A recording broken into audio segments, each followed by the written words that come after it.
What up? It's your boy T-Burn Reaction. Today is Music Monday. So we're gonna kick things off with a little somewhat of a Halloween like type for Music Monday though. This is basically off one of my favorite Halloween hip hop songs of all time. From the one and only DJ Chef and Fresh Prince. So not too long ago I did a reaction to a video that was like the old video that was found, and then later on it got revived by DJ Fresh Prince as well too, remastered everything, and it's on their channel right now. So this is one of my favorite songs, based on one of my favorite horror movies of all time. It's Nightmare on Main Street though. So this one is called How Will Smith's Song Changed the Culture, and not the way you think though. So it was a lot. If you know, it was a lot of controversy as well too. One, the song was made on his album. He's a rapper, and it wasn't part of the.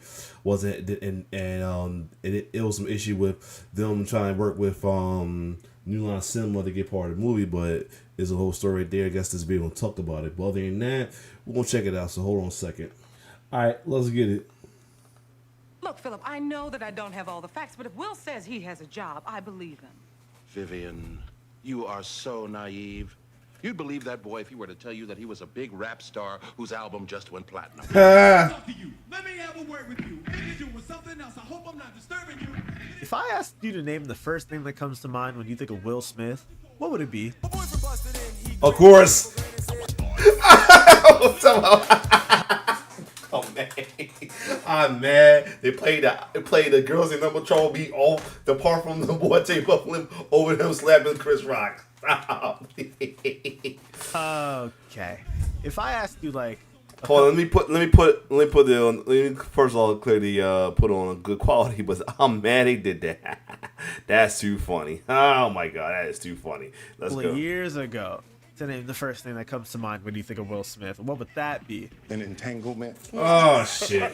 Okay, damn it. Before then, when you think of Will Smith, what's the first thing that comes to mind? That's a damn lie, and you know it.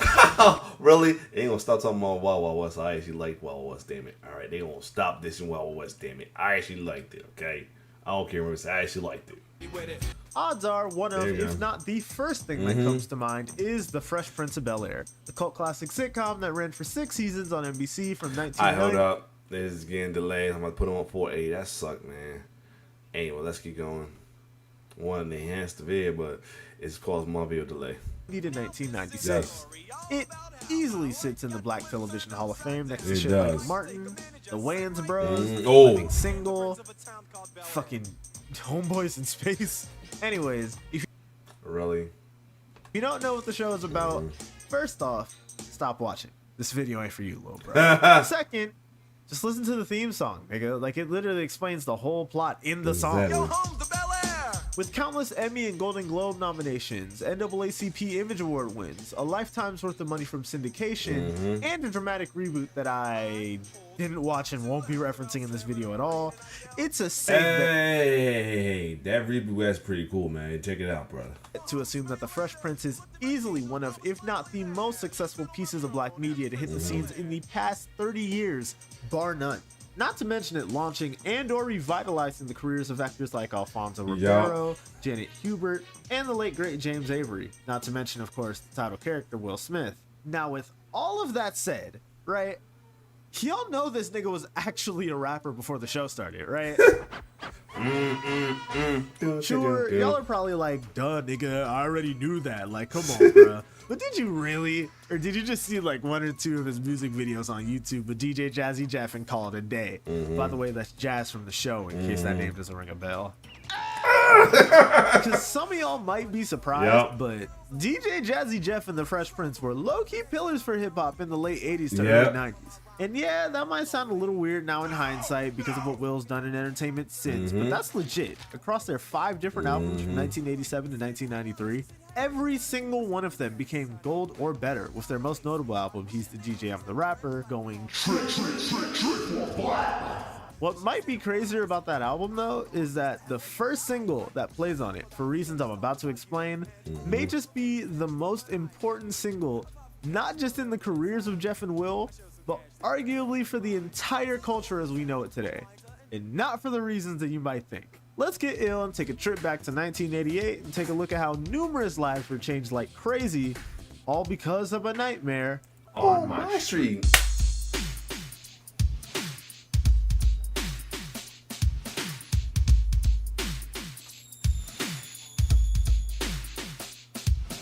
So, for context, right, Nightmare on Elm Street was like the de facto scary movie at the time. It was arguably New Line Cinema's crowning achievement. to Yeah, the it point where was. They just kept making more and more, and people just kept watching, enjoying, and eating it up for the most part. And of course, when I say people, I really mean black culture. Right. It is cold hard facts. 9 Elm Street. Black folks do love me some Freddy Krueger, man. It's cold hard facts. My brother put me on to some Freddy Krueger, man. Hold on a second. I'm gonna close the door real quick, yo. As I was saying, this is whole hard facts. My big brother, man. Shout out to my boy D, aka Diesel Production. You know what I'm saying? Go check his channel and his taste, by the way. Put me on to some Nightmare shit. I was like a toddler, not to like a couple years older than my old little son, watching Nightmare on Street because of him, man. For real, like 3 or 4 years old, watching some Nightmare on Street, man. For real, dead ass series though, man. I always remember because Nightmare on Street. Always remembered either 2 because of the damn bus scene as well too, and 3 as well too. 3 because of the TV scene, and of course the first one was 2. I think that was the main 3 I watched because of him, and I think we saw the making of for it, and because it was like out in theaters at the time. But anyway, this is cold hard facts though, yeah. Black folks loving some Nightmare on Street, man. Loving some Freddy Krueger, man, for real. Freddy Krueger is low key for the culture, man. Shout out to Robert For Eagle whatever always. reason, I still don't understand to this day, was apparently the main demographic for the Elm Street movies at the time. Let me say this during the latter. In anticipation of release 90 for a new line that decided to authorize production of a music video based on the name certain vehicles.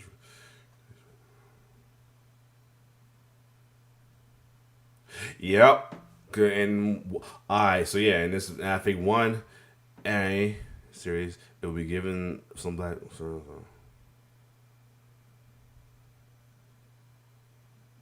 True. Alright, yeah, we have music video. So yeah. They're probably gonna mention the one. And funny thing about it, I just made a post on a hip hop group and a music group and on page that what was the 2 best hip hop song by Freddy Krueger, Nightmare on Elm Street or The Fat Boys Are You Ready for Freddy, which actually did make the soundtrack and feature Freddy. But you might talk about that. Let's get it. So with the 4th installment gearing up for release, This New is Line thought I it'd don't be a care how anybody said. That's still my favorite one. My second favorite one next to 3. good idea to cater to that demo via hip hop, right? Fat This Boys. ended up leading to that Fat Boy track, Are You Ready for Freddy? Should even have this nigga Freddy Krueger himself on the track. I'm fucking sleep. Yo. If you don't know yet, you're gonna find out why.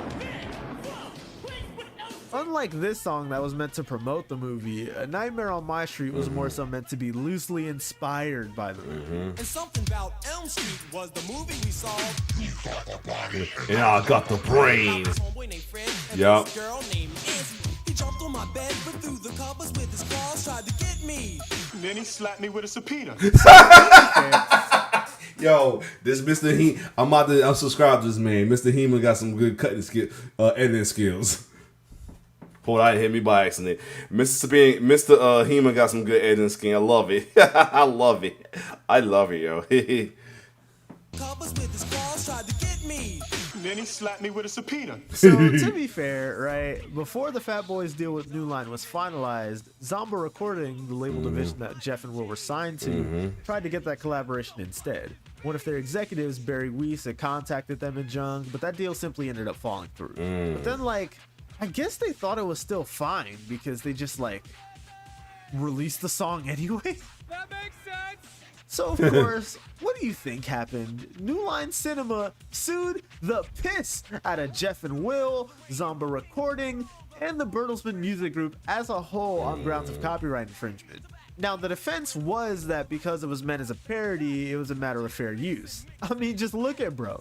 Does this even look like Freddy Krueger? Hell no. Like, bruh, if the claw don't fit, you must have quit, right? But given fair use is only valid based on factual stories, and we're talking about the unauthorized use of a fictional story with fictional references and a fictional character at the same time as the other hip-hop song to promote this, again, fictional story.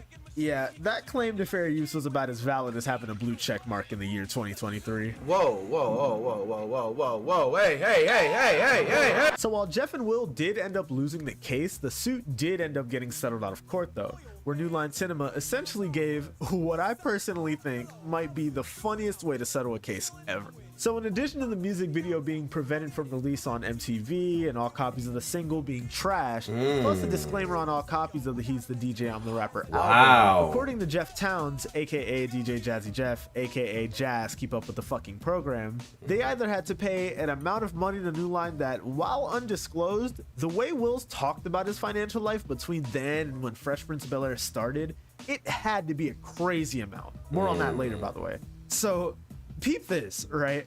They either had to pay them, which they did, or star in 2 of their movies. Not 1, 2. Am I the only one who thinks it's funny as hell, the idea that you can get sued and your punishment is to star in a movie, let alone That's not a punishment. That's luxury right there. I'll take that shoe. with them bitches? Like, imagine getting arrested for like a DUI or some shit. Your punishment is like winning a world title or something. Goddamn Jimmy. Oh. So yeah, it's nuts how, one, an option for literal copyright infringement is starring in 2 damn movies from the company that's literally suing you, and 2, that they chose to pay that company instead of doing the movies in the first place. But in my opinion, the real kicker is what ended up being the movies that New Line Cinema made based off of this deal. The franchise that was originally written for this hip-hop duo to star in. Jeff Towns and Will Smith, DJ Jazzy Jeff, and the Fresh Prince. The DJ and the rapper. You'll never guess what movie I'm talking about. I'm done. I'm done. So, that's crazy. Well, low-key worked out for the best because Kid and Play was the better duo for that, but I'm fucking done. Wow. I'm fucking done. Oh, I'm done. Oh, I'm done. Damn. Damn. I mean, Will still came out successful or anything, but damn. That's all I gotta say about that. And like I said, Kid and Play was the better duo for this, but damn. If my pops finds out I got in trouble in school, Wow. punishment. Bruh, Wow. I told this to my homie Sauce the God when I was thinking of making this video, and he straight up said it makes so much sense. Yup. It's like, of course it does. Imagine the year 1990, not too long after arguably their peak in the music industry. They star in a movie meant for the damn culture about a DJ and a rapper getting jiggy with it one time for the one time. It makes sense, bruh. Like, come on. At least it would have, you know, if Jeff and Will weren't like, Nah, I'm not gonna do that. So Right. that fact alone probably might have blown y'all's minds if you didn't know. And Wow. some of you might be watching thinking about what would have happened if they chose Shout out to Mr. Him being a wrestling fan, by the way, though. He's starting to be he really on my good side right now. the other route instead, right? As we know, the starring roles were eventually rewritten and passed on to Kid and Play, who knocked it out the damn park for the They record, did. of course. But you can't help but wonder what could have been. So wow, so it's a funny story because it was going to be for them, but then Chill and Groovy Chill wrote it, and it was going to be them starring it, but they wasn't established hip hop stars at the time, so it ended up going to Kid and Play. So a lot of story. I need a good backstory to House Party now, because I'm finding like a whole lot of backstory going on as well too. Interesting right there. And of course, you know who I'm talking about Groovy Chill. They are in the movie as well too. Groove's the drunk one on the first house party, and Chill's the one that keep bumping Bilal's table. Chill, don't bump the table. Now I mean, and Chill's the one sadly is in the wheelchair right now because of most likely accident. But yeah, but they was known the hip hop trio, Groovy Chill along with DJ Bilal B. But anyway. I think that's who Martin's character probably got named after as well too. I think he's going to play Martin's character too, to be honest. But it's a whole lot of story, man. Now I want a whole backstory of House Party movie, man. If you got that, Mr. Hema, that I give you props for that, man. But wow, you put me on some shit right there. I would never knew that. Oh my god. Smith's first feature film acting role came like 2.5 years earlier in one of the most culturally significant movies ever at that. It probably makes you wonder how Will and Jeff's careers would have been, and even how Kid and Play's careers would have been as a result. But I do want to leave one more hypothetical your way before letting your minds wander on. Remember how I said Will Smith always mentions how around 1989 to 1990 he was piss poor broke because he'd spent Yep. money he didn't exactly have Yep. on things he didn't exactly need. I didn't knew about this because I think it was on what was it the one it was something it was like around time he released Millennium and he talked about that because I think what is it In His Corn didn't do too well as the first two. After giving an undisclosed amount of money to New Line Cinema, and he and Jazzy's third album didn't do the numbers they were hoping. Yep. And he didn't necessarily forget, but he simply didn't pay his taxes. That context was what led him to go out to the Arsenio Hall show during the middle of one of he and Jazzy's tours. There, he met a man named Benny Medina, who was in the process of developing a sitcom loosely based on his own life for NBC. If Will was interested, the show would be about him transitioning from his life in Philadelphia to life in Bel Air, California. Wow. One auditioned at a party at Quincy Jones' house later, and the deal was made for the Fresh Prince of Bel Air to become NBC's next sitcom. Do you get the point that I'm making here? Absolutely none of this would have happened if Will and Jeff took the deal for the house party movies, because both projects were filmed relatively close together. Right, same Not time. to mention, there would have been no need for it in the first place if he still had a decent amount of money left over that wouldn't have went to New Line. But the overarching domino effect here, right? It's altogether likely that we never would have had two pillars of the culture in the Fresh Prince of Bel Air or House. Funny thing about it, he said a Fillmore Day pilot. Funny about I actually saw that. I think it's the one with if that's the one with the one when he with that Tisha Cameron was the one I just saw as well too. Then yeah, I think it was I forgot what it was called, but yes, if it's that one, then yeah, damn. Party, or at least the latter, would have been much different from what we got. And the careers of Kid and Play, DJ Jazzy Jeff Towns, and the Fresh Prince himself, Will Smith, would have likely gone down far different paths. Shit, you might even be able to make the argument that Will Smith's acting career as a whole, Yeah, it was probably would have never called gotten Heart and Soul. off the ground. All because in 1988, DJ Jazzy Jeff and the Fresh Prince decided to put out a song about Nightmare on fucking Elm Street without the authorized permission of New Line Cinema. We were on tour. We were in Detroit. We were on tour Yep. and had a day off. Yep. And Will flew and go to the came back Arsenio Hall show. and said, I got a TV show. Yep, I remember that when he said that too. Okay, so there was no real point per se in making this video. I just thought that this was a cool, fun fact that I've been thinking about a lot since I learned. I gotta about share it. this with my mom. I Yeah, don't that's know how many crazy. people already knew this, so I just wanted to. You put it out school me there, with some you know? shit, That Hema. said, I did really have a lot of fun making this. I might do these more often, so you guys don't have to, wait an eternity and a half just for another table read to drop. You're getting mugged, kid. No, you're getting mugged. How the hell does that even work? I guess if there was any real takeaway to get from this whole thing, though, it's that opportunities can be mad versatile, right? Like, even if it seems like a step in the wrong direction, there's always that payoff that you either might not see coming or may not seem like it's up your alley. But then something comes from that opportunity that can change the freaking game as we know it, While the suit for Nightmare on My Street probably cost some big bucks for Jeff and Will, don't forget that their album with this track literally went and the music video did end up surfacing to the world decades later, so everything worked out the way it should. Not to mention, it literally led to the biggest opportunity that opened the door for Will to set a whole new standard in the entertainment medium. So I'd say look at it like this, right? For every New Line Cinema versus Bertelsmann Music Group, there's a Fresh Prince of Bel Air setup, and eventually an I Am Legend, or a Bad Boys, or a Wild Wild West for y'all that are into that and are mad at me for what I said told earlier in you. the video waiting for you. So as basic as it may sound, right? Everything happens for a reason. And trust me, whatever's for you already has your damn name on it. Wow. Shit. Just ask the Fresh Prince himself, man. He'll tell you. Wow, that's crazy. Hold on, more coming on.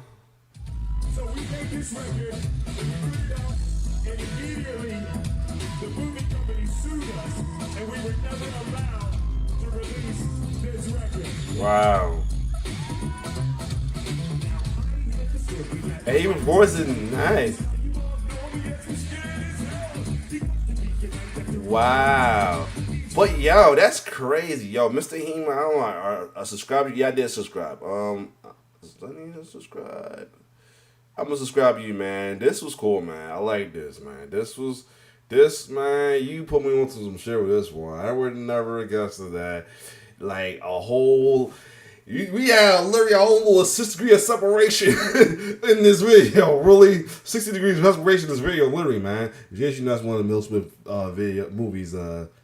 Controversial, but yes. Other than that, this was cool. I like it, though, man. Oh man, hold on. Let me make sure. Alright, I hate to be inside of stuff and then something missing. But anyway, other than that, this was cool. So if you like my reaction, like, share, subscribe to my YouTube channel. It's your boy T-Bear signing off. One love.